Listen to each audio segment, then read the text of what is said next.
Kính thưa quý vị khán giả của đài VIETV Canada, welcome to another edition of Political Talk with James Nguyen on VIETV Canada. On today's show, we have the newly minted leader of the Ontario PC Party, Mr. Doug Ford. As Ontario is heading towards a provincial election in less than 3 months, it's important to get the viewpoints of one of its 3 leaders. Welcome, Doug, to VIETV Canada. Well, thank you. Ciao. Good one. During the leadership campaign, Doug, you made a special announcement regarding the sexual education curriculum in the Ontario schools right now. Can you briefly tell our audience what the announcement was all about? Sure. Well, we're going to be reviewing the sex ed curriculum. We feel the parents should be more involved. Teachers should have their input, and they haven't been involved. They didn't have their input. So we're going to make sure that we review it and sit down across the province and speak to communities, because it starts at home, and we got to make it more age appropriate than what it is right now. Right. Another topic that was a big issue during the leadership campaign was the issue of carbon tax. Yes. If elected as premier, what do you plan to do with the carbon tax issue? Yeah, we're going to axe the carbon tax. It's a terrible, terrible tax for the people. It's a terrible tax for businesses. It makes them uncompetitive worldwide and south of the border. When the worldwide and south of the border, most states don't have a carbon tax, so it makes us uncompetitive. We have the highest hydro rates, highest property taxes, highest water rates, and then the federal government, Justin Trudeau, wants to hurt all the businesses across Canada by putting in the carbon, and it doesn't do anything. There's no reason to even put the word carbon in front of it. It's just a tax. It's a terrible tax, actually. One of your platforms during the leadership campaign was finding efficiencies in the Ontario budget, and you said something about you could find $6 billion in efficiencies. The Liberals have come out and claimed that your inefficiencies, these inefficiencies savings, will cost 40,000 jobs. How do you refute that claim?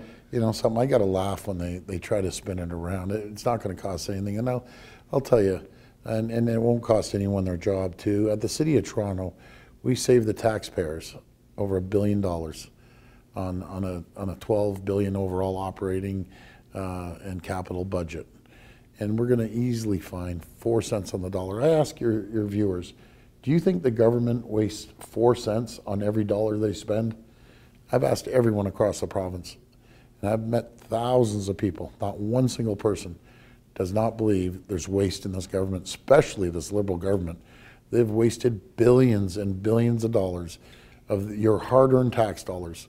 They've made special deals with their friends and lining their pockets and feathering their nest. The days of wasting taxpayers' money is over. It's done. Kathleen Wynne has zero respect for the taxpayers.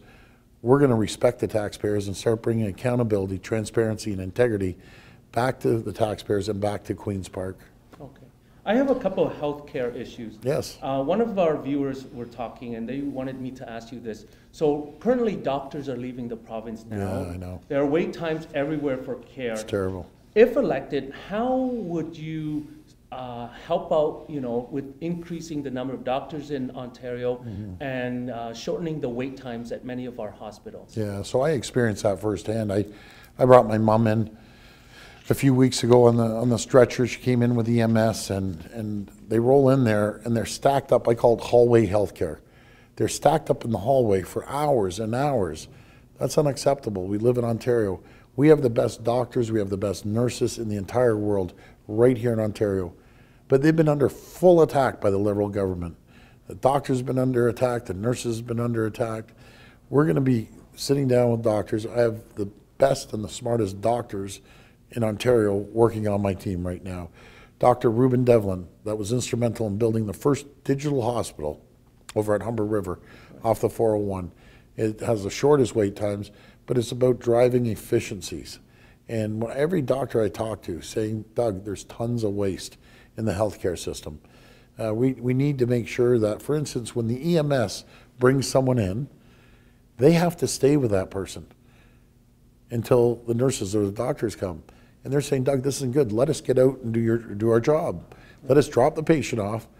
So we're going to hire more nurses to make sure they relieve the EMS, so then EMS gets back on the road and does their job. Just simple things like that makes things go a lot more efficient. Right, right. A second health care question we have is the issue of mental health. Yes. A lot of the kids are experiencing in the province, not just kids, but Yeah. adults too, are having issues such as anxiety, depression. What do you plan to do to address these important issues? Well, we're going to make sure that we address it. And it's not always putting money, but we're going to put a good chunk of money in there. But I always say it's more than mental health. It's mental health and addiction. Because a lot of issues are addiction that create mental health. Not all, obviously, but a lot do. So it's going to be a combination of both. But we're going to sit down with the experts and listen to them. We're going to listen to the doctors and say, how can we resolve this problem? You have to listen to the frontline workers. It would be like someone coming up and trying to tell you how to be a broadcaster or do radio, someone that doesn't know. Right. You know your job better than anyone. Right, right. So we're going to reach out to the frontline people, Okay. and we're going to inject money into the program there. Okay. A couple of infrastructure questions Yes. here.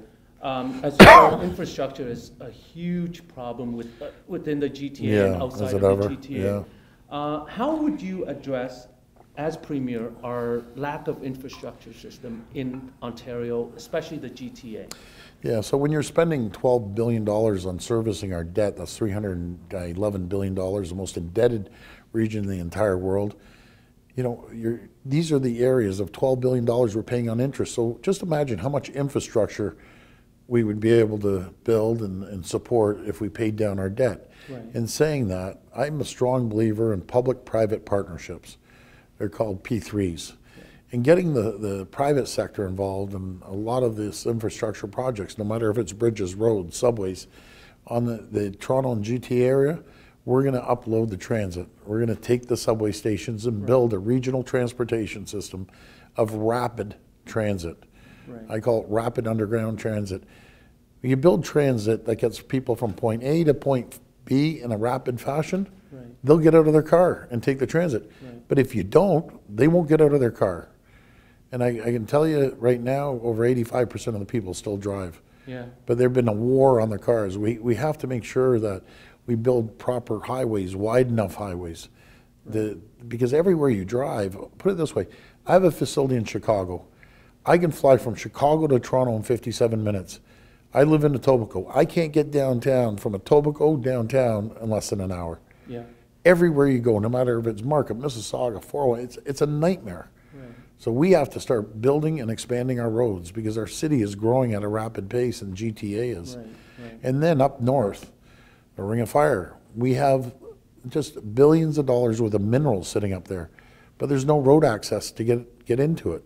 Right. So we're going to start building roads into the minerals. It's going to benefit people up north, but it'll benefit everyone in Ontario. Right. I have just a couple more questions for you. One of our viewers asked wanted me to ask this question.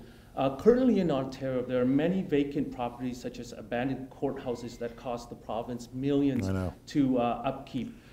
As Premier, what would you do so that we wouldn't have this issue? Well, that's a great question because there's so much property in Ontario and here in Toronto. And then we have a problem with pricing of the houses. You know, it costs a fortune. Right. I've always said, why don't we take some of this government property and make sure it's affordable housing for not only seniors, but younger people that can't afford housing. Right. Well, that's what we need to do. There's a lot of industrial areas butt up beside residential areas. We have to change the zoning of these industrial to residential. Right. And I'm a strong believer in letting the market dictate. If you build the supply, it's supply and demand. More supply, the price will go down. Right. We have to flood the market. Right. That's what I believe. Okay. Just one last question. I like to end it with a personal question for you here, Doug. Both your father and brother were political people. Yes. And everyone knows they are no longer with us. Yes. Now, if they were to still be with us today, what would they say, knowing that you, in less than 3 months, you might be the premier of the biggest province in Canada? Well, the same thing that my dad always told myself and told Rob, always respect the taxpayers, always stand up for the little, as he would say, the little guy, be their voice, because they don't have a voice. and I'll fight for the average household, the grassroots people that feel they've been ignored for years, and they have been ignored for years. And when people have a problem, they'll call myself or they'll call Rob when he was mayor, need to return calls.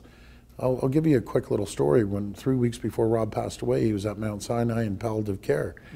And he had a call sheet and he had numbers. And I walked into the hospital room and there he is returning calls 3 weeks, knowing he only had 3 weeks left.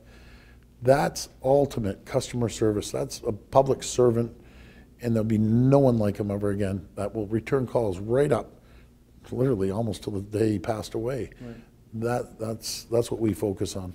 So you're saying you won't work as hard as him, though? Oh, I'll work hard, but he has big shoes to fill. He'd be calling people at 1 o'clock in the morning, returning their calls. Right. But yeah, so they'd be very proud right now. Right. But the most important thing, never forget your roots. Okay. Because a lot of politicians, they go to Queen's Park or they go to Ottawa, and they forget about the people. They live in this bubble, and they think, you know, they think they're all great up there. No, I'll never forget the people. I always put my pants on one leg at a time, like everyone else. Yeah. I'm just like the average person. Right.